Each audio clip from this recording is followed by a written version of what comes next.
Hello, everyone, and welcome to the first IATEFL live show of 2024. Welcome. My name is Sean. Georgia, our usual host, is on holiday still. Looky her. So you have me for the show, and what a show it is! It's a really jam-packed full show of announcements. So rather than me waffle on straight away, I'm going to go straight over to our first guest in the show and welcome our president, Alexandra, to the screen. Alexandra, hi, how are you? Hi, Sean. I'm very well. How are you? Good. It's a new year, new things to look forward to. Exactly. Yeah. Ready to go. True. So, Yeah. Alex, are you ready for 2024? Another year of IATEFL presidency? Yes, I think I am. I don't know if you are ready for another year of IT. Well, another, 3 or 4 months, right?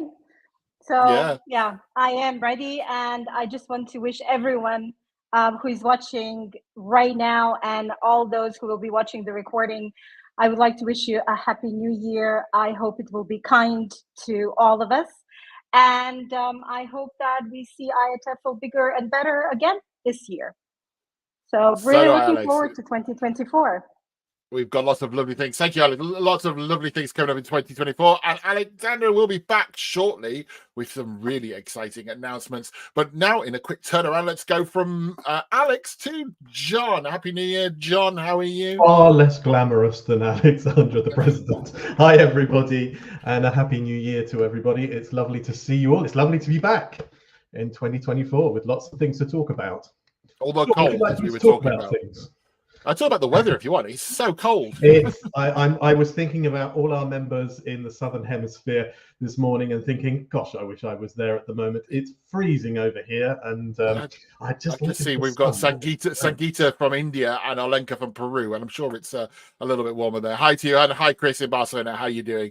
I hope you're all well. So, John, I mean, we bring you here to do many things, but particularly tell us about what's coming up in IATEFL over the next little bit. I always say this, but there's lots of things happening, starting right away, and I'm just going to tell you about a few of those, everybody. The first one is for those of you who work with young learners, with teenagers. Our Young Learners Special Interest Group have a major web conference. I'm sure many of you will have seen information about this on social media over the last few weeks. It's very soon. It's the end of next week, over 3 days. A web conference really talking about all of the issues in those 3 days, all of the issues concerning teaching and learning for teenagers, for young learners. So a great opportunity to start the year with lots of information. Key piece of information for this is completely free to attend. So please do go to the IATEFL website, click on events, and you'll see the YLTSIG, that's the Young Learners and Teenagers Special Interest Group web conference, and you can click to register. During those 3 days, I also wanted to highlight there are also some mini courses that they will also be running. There are 3 of them, and as you can see here, one on nurturing young minds through creative storytelling, the second one, the joy of reading, and the third one, Gen A. And I was desperately trying to remember, Sean, what Gen A is and what Gen I was going to say, what is Gen A? I can't remember, but all of those will be running. Now, each of those is a short course, a mini course with 3 2-hour sessions over the 3 days of the conference. So you can drop out of the conference, participate in a short course, and then go back in without any trouble. And as you can see, there's different pricing, whether you're a member of that special interest group, an IATEFL member yourself, or it's also open to any other English teaching professional who's not currently a member of IATEFL. So that's the first thing that's really happening this year.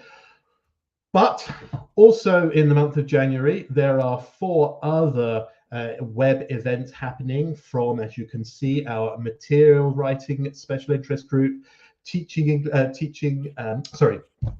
evaluation and assessment, and learning technology SIG, from ESOL, our ESOL SIG, and also from the Business English SIG. So all of those events are on our website. You can go there, There it is. There's the address. Go there, click on the event or the events that you think will be interesting to you, and just register and get going with your professional development in 2024.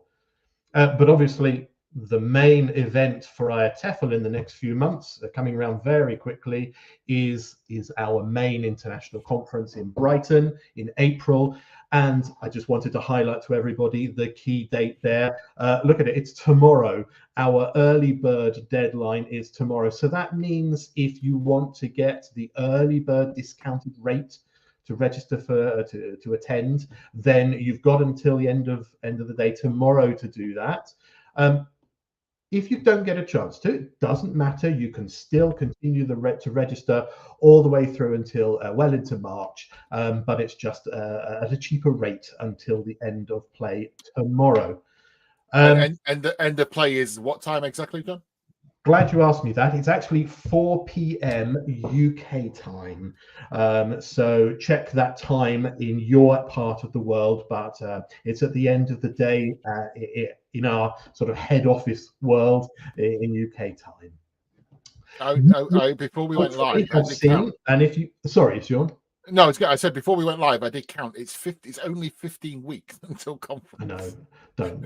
It's terrifying, but very exciting as well. And things are really beginning to ramp up in terms of our program. And actually, that was something we released. Really excited with just a few days ago. Our preview brochure was launched. And again, go to our website and you can find our preview brochure. You can read what's happening over the 4 days of the conference. You can download it and start planning. So do go to our website and get a real feel for the event. Also, if you're thinking of going and need financial support from your institution or your local education authority, you can print this off and give them an idea of what the event is all about. So do have a look at our preview brochure. As I said, it's free to access on our website.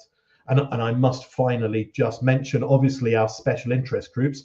On the day before the conference, many of them are running pre-conference events, so single day events, really focused in on a particular area of teaching, connected with one or a couple of the special interest groups. So lots and lots to look at. Go to the website, but don't forget that deadline tomorrow.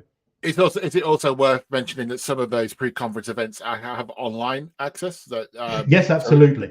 So if you can't come to conference, you could join in that. You can absolutely do that, and you'll see on the events page whichever of the pre-conference events is being offered as a face-to-face event and also an online one. Just click on the one that's of interest to you. Think, am I going to be able to attend in person? And you'll see the event is 2 opportunities, one in person and the other one online. Click on the appropriate one and you can book your place.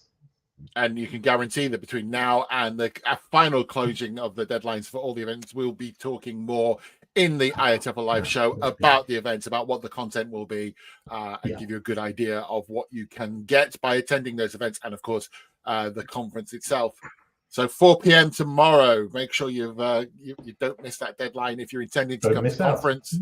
Absolutely, because it is a substantial saving on the conference fee if you do sign up for that early bird deadline. Thanks, John. Anything else? Well, to be honest, I think that the final thing to talk about with the conference is about the plenary speakers, and I really think we should call upon the Vice President and Chair of the Conference Committee to tell you more about that. It's like we've got the show with you and I, and we've got the president and the vice president here in the same show. We best behave. So as we said, it is one of those shows where we've got jam-packed things. The program, the preview program came out last week, but we've had some social media buzz. But let's find out those plenary speakers for Brighton 2024. So as John said, here's our vice president. Here's Gabbo. Hi, Gabbo. How are you doing? Good morning, good afternoon, good evening, and maybe to some of you, good night, wherever you are in the world. I'm just going to boast a little bit that we have here in South America 27 degrees Celsius today. Oh. So, let me find the mute button for Gabbo. my heart goes out to you. My heart goes out to you. And aren't we excited? First of all, let me wish you all not a happy year, but what I hope is going to be a peaceful year, and a year when we come together. This is what we do. We are in the business of having people understand one another. So I hopefully will see some of you in Brighton. And as this is my last year on the board of trustees, it will also be a chance for me to say thank you for all your support throughout these years. Do I have news for you? I've been biting my tongue for quite some time now because we couldn't let the cat out of the bag in terms of the plenaries. And as you remember, our plenaries are always decided through the input from our members. So, drum roll. Here is a list of our plenaries for 2024. First of all, the first day we're going to have Vicky Salmel discussing artificial intelligence. We're all concerned, happy, thrilled with artificial intelligence. And Vicky is inviting us to think whether we have figured it out yet. My personal answer is no, so I'm very much looking forward to listening to Vicky. Then Zarina Zuban. Playing on a commercial slogan, invites us to think about inclusion, diversity, and equity because we are all worth it, right? It's kind of the L'Oreal thing. It's going to be a year packed with new information and with different synergies. And Letizia Giganotto from Italy is going to talk to us about teaching English and also teaching other languages. What's new and what are the intersections between us teaching English as a foreign language and other similar professions? Our own Rose Eilert, our former GI SIG coordinator, is going to talk to us about disrupting the commonplace. And she's going to address principally how to embed critical literacy within language education. And you're going to be happy to know that we are coming back, thanks to the help of our current president, to having a literature event closing our conference. And this year we have the poet laureate of former Twitter, Mr. Brian Bilston, who is going to entertain us and teach us how to become poets by English language teaching. It's going to be a very exciting closing event. And let me share with you some other numbers. We have 5 plenaries this year as usual. And as John said, we have 12 PCEs, pre-conference events on the day before the conference. Remember that on Monday at 5:30, we'll have the welcome reception. So if you are in Brighton, make sure you attend because that's the first time we come together for the conference. But then I have some other numbers. We have 10 different kinds of presentations catering for all kinds of needs and wants. We have talks that are 30 minutes. We have workshops that are 45 minutes. We have forums, which are 75 minutes. And we have 3 different presenters addressing the same topic. We have panels. This year, we're introducing lightning talks. This is 12 speakers, each having 3 minutes to share ideas with us. As usual, we have our poster sessions for everybody to enjoy in a common place in the conference center. We have the 6 showcases, and on the day of the showcases, we have the open fora. So make sure that if you want to get involved volunteering for your SIG, you attend both the showcase and the open forum. As usual, our sponsors are supporting us. We have different levels of sponsorship, and each of them has planned for us what we call a signature event. That is an event organized by one of our sponsors on a topic which is the state of the art in whatever they do. And of course, we have the evening events where we come together to have fun. Now, I'm not going to let the cat out of the bag here because I want you to get closer to the conference and get excited about this. We're going to have the usual events and some new ones. These are going to be surprises. We're going to be sharing closer to the conference. Last but not least, this year we have 40 exhibitors, which is quite an achievement compared to other years. There will be something for everybody.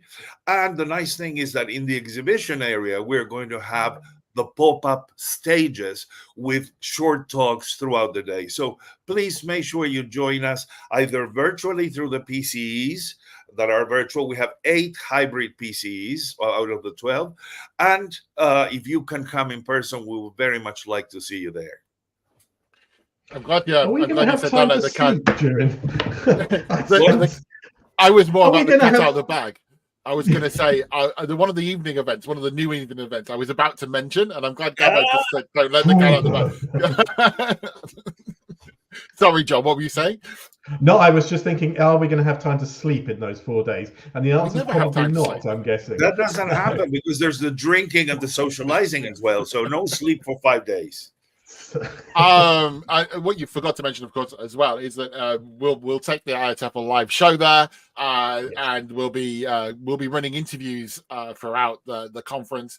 Obviously, we hope you're there in person and can come and can meet us. But if you can't be there in person, then we will be interviewing and giving you a taste of what's happening from the conference.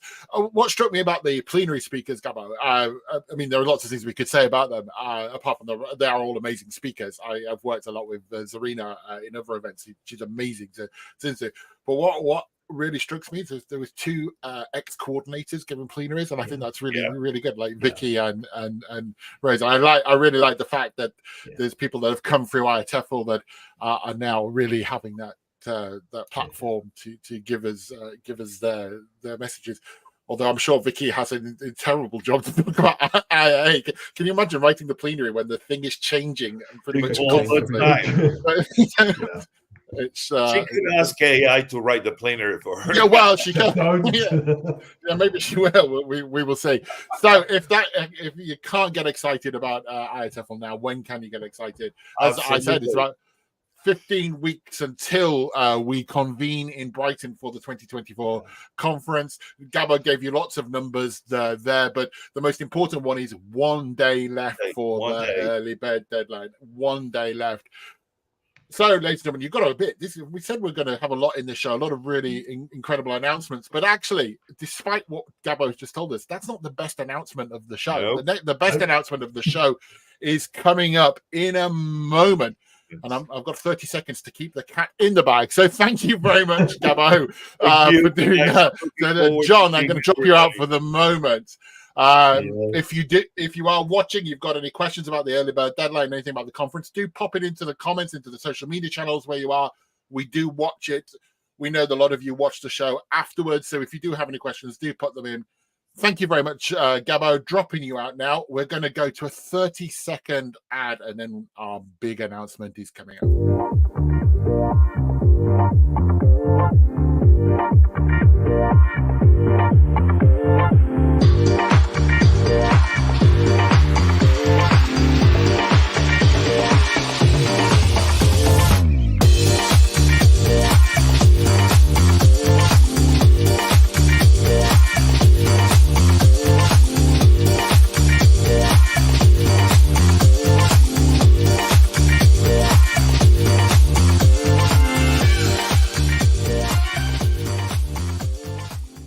So back on the screen, we've got Alex and we've got Jan Blake. I wonder why. I'm going to disappear and hand over to Alexandra, who's going to tell us. Thanks, Sean, and hi, Jan. And it is my great pleasure to share the biggest news for the beginning of 2024. We'll probably have some big news again this year, but the biggest news is that Jan Blake is our new patron. So welcome, Jan. It's such a great pleasure to have you here today to make this an announcement. It was a very long process, and we are forever grateful to our first patron, David Crystal, for everything that he did for IATEFL in his 30 years of being our patron. And Jan, it's such a great pleasure, and I'm so excited that we have you as our new patron. So welcome, Jan, welcome to our live, and welcome to IATEFL. Thank you so much. It's an honor to be asked. Let's hope I last as long as David did, or I live as long. Yes. So Jen, so let's start with kind of you telling us a little bit about yourself. So, who is Jan Blake? The mystery is unfolded. Basically, I'm a Manchester-born Jamaican. My parents came here in the 60s. I am a professional storyteller. I'm a consultant. I'm now a children's television presenter. I'm a mentor. I'm a teacher. And I'm now an IATEFL patron. Yes. As I said, I'm so excited about this because I think that having you as our new patron will definitely bring something new, something fresh to IATEFL. Jan, can you tell me how you got into storytelling? Actually, I'm a huge fan of storytelling. I love reading stories, telling stories, even writing stories. So how did you get into this whole storytelling profession?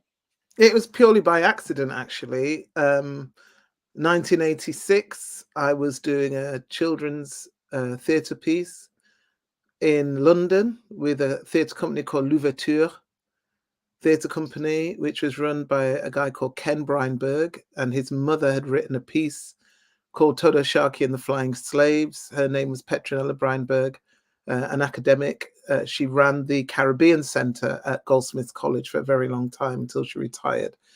Anyway, it was while I was working on that piece, I met a woman called Eno Saucy, and at one of our conversations in which I was bemoaning the fact that I didn't have any money, she said, oh, well, when I finish here, I'm going to make some real money. And so my ears pricked up and I said, real money? What's real money? Where's real money? I want real money. And she said, I work with a storytelling group called Common Law Storytellers and Musicians. And they're looking for a storyteller of Caribbean origin. So this group of storytellers are storytellers from lots of different cultural backgrounds. I went along, they invited me to tell a story. I didn't know any stories, so I went and bought a book by Philip Sherlock called West Indian Folk Tales, found a story in there that I liked. She urged me not to learn it as a script, but to just imbibe it and then retell it, which I did. They also wanted me to teach them a game from the Caribbean, from Jamaica, and they wanted a song. I provided all three. They obviously liked what I did. I joined them, and then 6 months later, I went to my first ever storytelling festival, which was now 37 years ago. And that was at a place called Waterman's Art Centre down in London. I'd never really been to a storytelling festival. I was a little trepidatious because I'd only been doing it 6 months, but I was invited by a man called Ben Haggerty, who runs a storytelling group called the Crick Crack Club.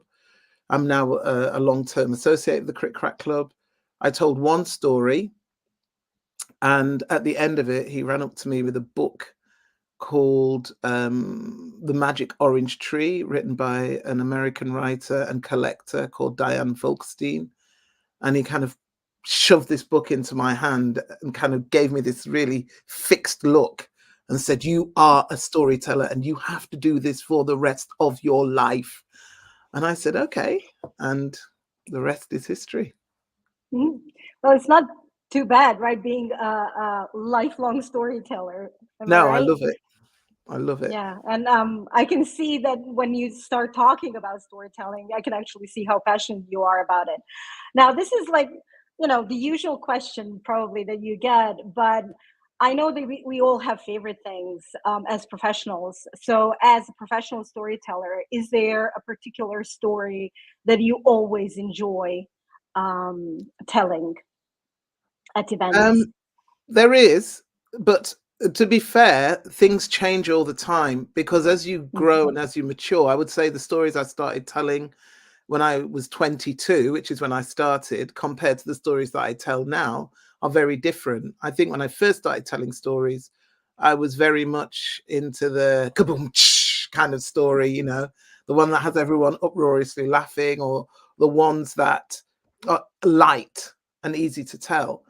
And then as you grow and life has its way with you and you mature, the stories that you choose to tell change.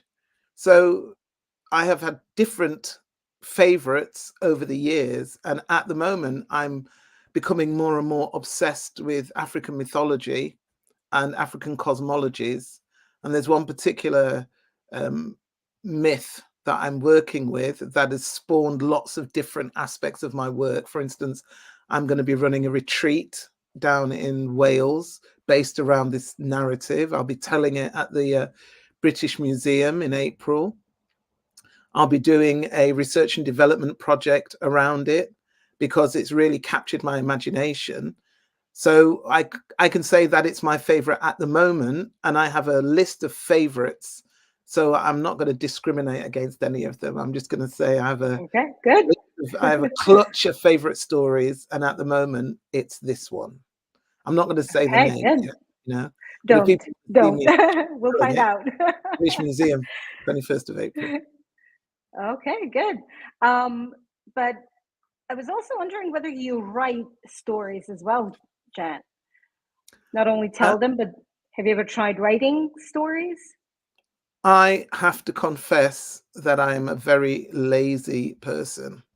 So I much prefer to read and recalibrate and retell stories than to write them. But I was commissioned in 2017 by Tara Arts, who are a theatre company down in London, who are focused mainly on Indian folk tales. But they not Indian folk tales alone, but Indian, plays and theatre pieces. And they invited me to write a companion piece to something that they were putting on, a play called Chiggerfoot Boy by a Jamaican writer called Patricia Crumper. And they wanted a companion piece for that for children. So they invited me to write that, and I didn't really know how to approach it. Chiggerfoot Boy, just to give some context, is about two brothers who join the British West Indies Regiment and go to fight in Belgium during the First World War. Then there's nothing written about the British West Indies Regiment, really, not of note and not in the dramatic sense. And they wanted me to come up with something for children. So ironically, the year before I'd been to Jamaica, and I'd been to a place called the Rastafarian Indigenous Village, and I'd met a woman there, and I asked her if she knew any songs or any stories. I kind of came with my Zoom recording equipment, and she sang a song to me that she said her grandfather used to sing and would sing constantly after he came back from fighting in the First World War. So I'd captured that on the Zoom recording equipment, and I knew I wanted to use it in some way, but I just didn't know how. So when I was invited to write this piece, I decided to center it in some way in this piece that I wrote. The piece is called Camilla and Compeller. It was a storytelling piece, which I'd like to develop into something else eventually. It's about a girl called Camilla who lives with her parents. Her parents are from England, born in England, a father from Jamaica, a mother born in England. And she is obsessed with cupcakes and the Great British Bake Off, for anyone who knows what that program is out there. And her father has promised her that he will help her sort out a online cupcake making business. She's only 10, but she's very bright, very clever, very driven. So he said he'd support her with that. But then they get terrible news that his mother has died, and he has to go to Jamaica. And it's at the beginning of the summer holidays. He has to go to Jamaica, and he has to arrange his mother's funeral. But also his grandfather, her great grandfather, who fought in the First World War, is still alive, and he's not doing very well over there. There's no one left to look after him. So whilst her father is over there trying to sort things out, she, because she's 10 years old and because she's a little bit spoiled, is having a tantrum about the fact that her father abandoned her dream. He eventually comes back 1 week before the end of the summer holidays with her great-grandfather in tow. And once the great-grandfather arrives at their home, it's chaos because actually he's suffering from dementia, but they don't know that yet.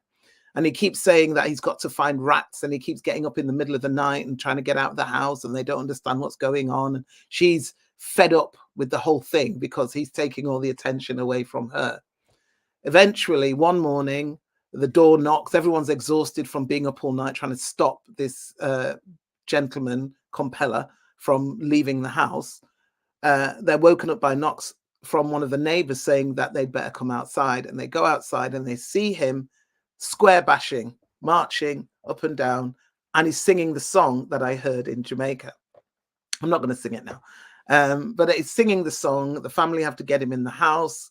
She's humiliated. It's the first day of the new term. She's going into year 6, and her nemesis, who's called, I can't remember her name, Joanne Cousins, her nemesis, witnesses the whole thing. So when they go to school, she humiliates her. For the first time in her life, Camilla gets into trouble.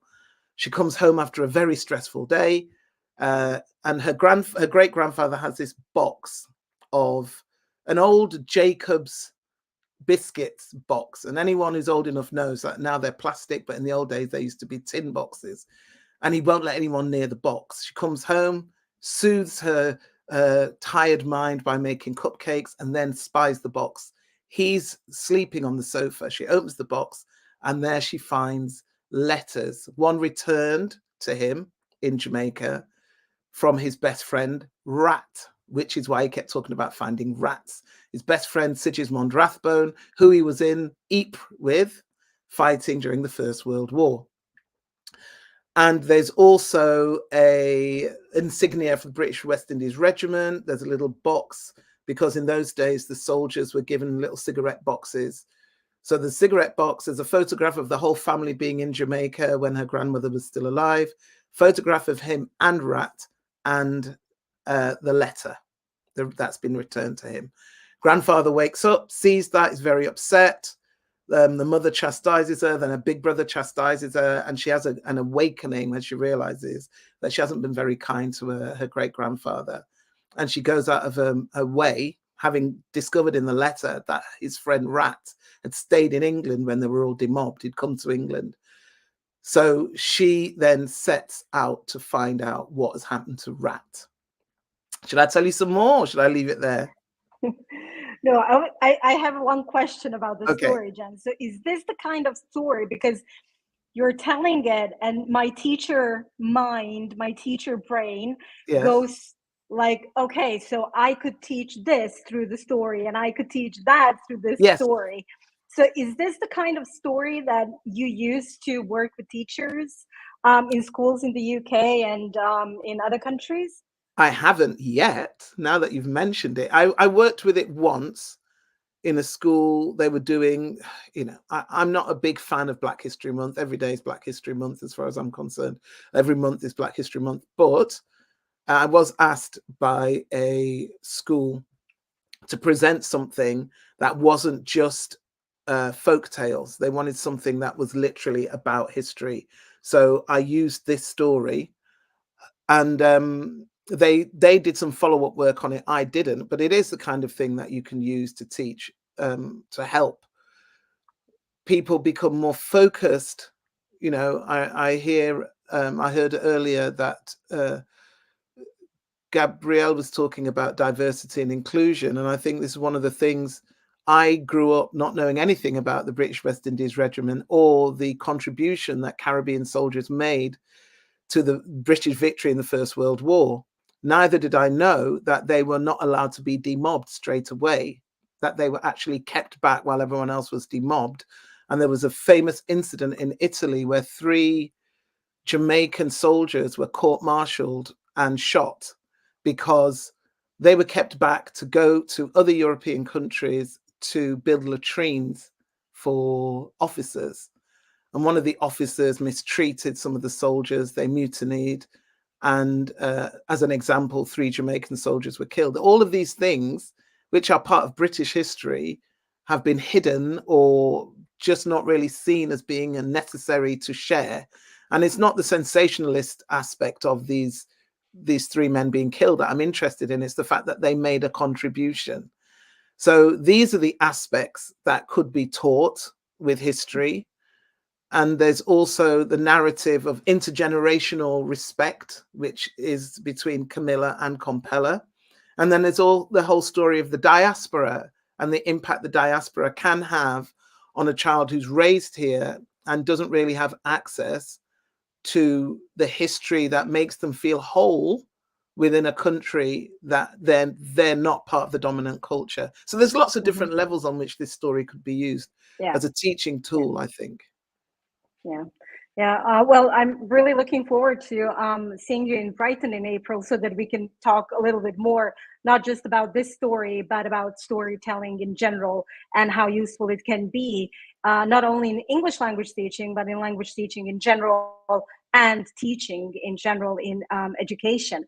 But my next question for you is, how are you connected to IATEFL? Can you tell us a little bit about your past with IATEFL?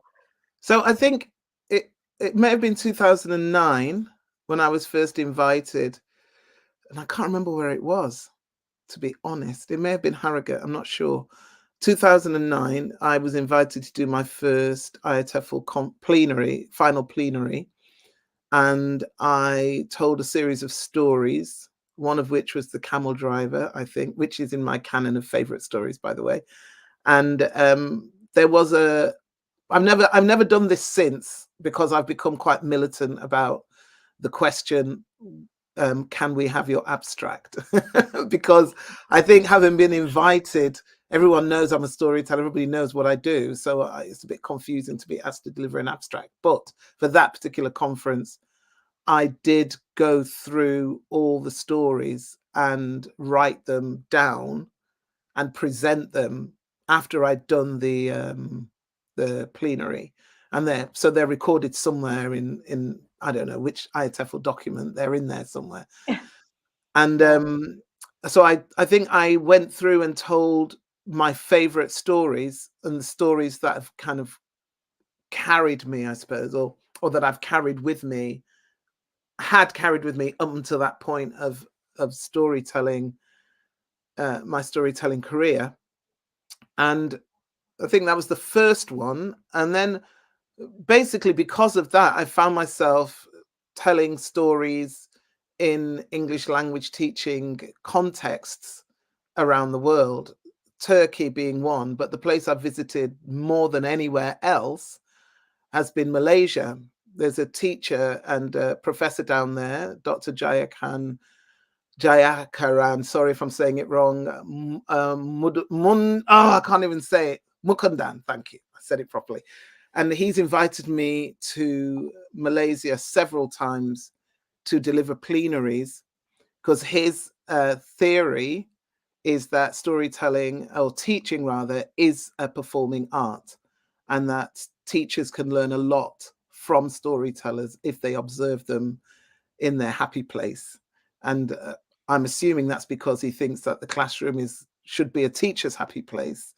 And if it's not, then there's a lot that you can borrow from a storyteller whilst you're going about your business of teaching and inspiring and galvanizing English language learners. So I would say that's the place I've visited more than anywhere else.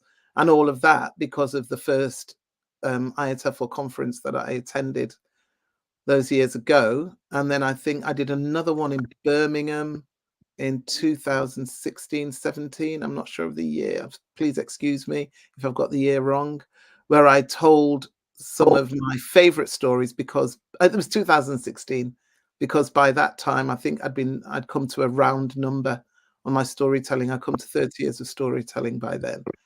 So I told a series of my favorite folk tales. And now I'm the new patron, so I guess at the next IATEFL conference it may be required, although it would also be my pleasure to tell a story then too. Yeah, thank you, Jen, for that. Yes, I think 2009 was in Cardiff. Yeah, and Birmingham 2016, definitely. And my last question for you is, what do you expect from this role? I have absolutely no expectations whatsoever. Good. I'm hoping that together, that there will be some level of co-creation of what my role will be.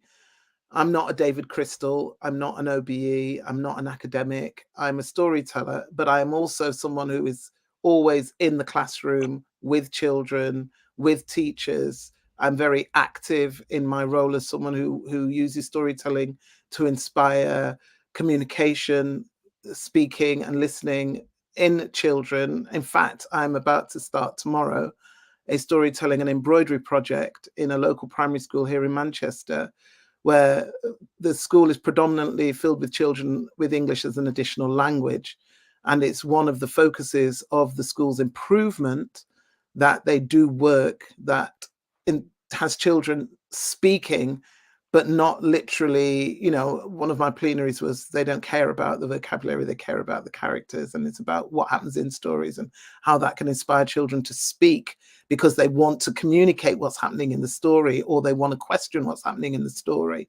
So having this project, very local to me, it's a 10-week storytelling and embroidery project where the children will be inspired to work with story, tell story, but also then to capture story in the form of embroidery. And at the end of it, we're hoping that there's going to be like a quilt-like hanging for the classroom. The children will all contribute a piece to, and that they, at the end of it, they will be more fluent in English language, but also more fluent as storytellers. So apart from demonstrating what I do in the classroom with storytelling to inspire English language teachers, I'm not sure, you know, together we'll figure that out, I guess.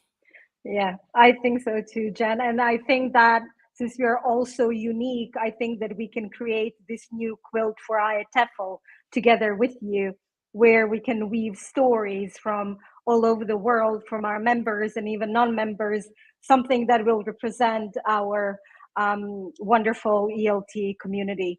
Absolutely. So Jen, thank you very much for joining us so today. Much. Thank you for being our new patron, and I look forward to seeing you in Brighton. Thank you, Alexandra. Thank you very much. Thank you, Sean. Wait. Sean, over to you. I can't wait to see you in person in Brighton. And you just went into, you were wrapping up there, both of you. It did make me realize, actually, I think the importance of story in IATEFL. And that's one thing I think it's come to me lately. I've become, because we have storytelling as part of what we do online, and people sharing the stories and showing is their identity, their culture, and everything is just a really important part of IATEFL. And I think, as Alex said there, as she was summarizing, I think it is, you know, hopefully will be what you will do for Patreon is help us tell that story even better, and own the stories of the people who are coming through. I did, while you were talking, if you're interested, find your 2016 plenary online, and I've just popped it. I've just dropped it in the chat box. Yeah, you spoke in Birmingham, and there is still a page online about that plenary. So if people want to go and see what Jan did in a plenary from 2016 in the Birmingham conference, it is. I've put the links into the chat box now. I'm going to drop you both out. Thank you so much for your time, Jan. Thank you, Sean. Thanks, everyone. Thank you, Jen. Thank you, Sean. So much looking forward to it. And thanks for your time, Alex. I will speak and see you soon, I'm sure. And that is it. I told you it was going to be a great show. Look at that announcement. We have a new patron, and Jan Blake is now the patron of IATEFL, and we very much look forward to all that she will bring to us and help in that role. Also, we've seen and we've heard who the plenary speakers are for Brighton 2024, which if you missed, go to the IATEFL webpage, IATEFL conference page, and you'll be able to see who those plenary speakers are, and get the provisional program. If you're just joining us now, what you've missed is Gabba actually talking about the program and all the different sorts of things that will be taking place during the Brighton conference, which, as we said before, is now only 15 weeks away. But just to remind you of that most important number, that important number is about 25, and you've got 25 hours left to take advantage of the early bird deadline for IATEFL. It doesn't mean to say you've missed signing up for the conference if you don't make that deadline, but after 4 o'clock tomorrow, the price goes up. So make sure that you go. If you're interested in going to the conference, go to the IATEFL webpage and you can see how to sign up there. Right. Thank you very much. What a great start to our live broadcasts for 2024. We'll be back again in February, and hopefully Georgia will be back. We'll have another show bringing you news and events from around the IATEFL Association and all that we do. But for now, thank you very much for joining us, and we'll see you again soon.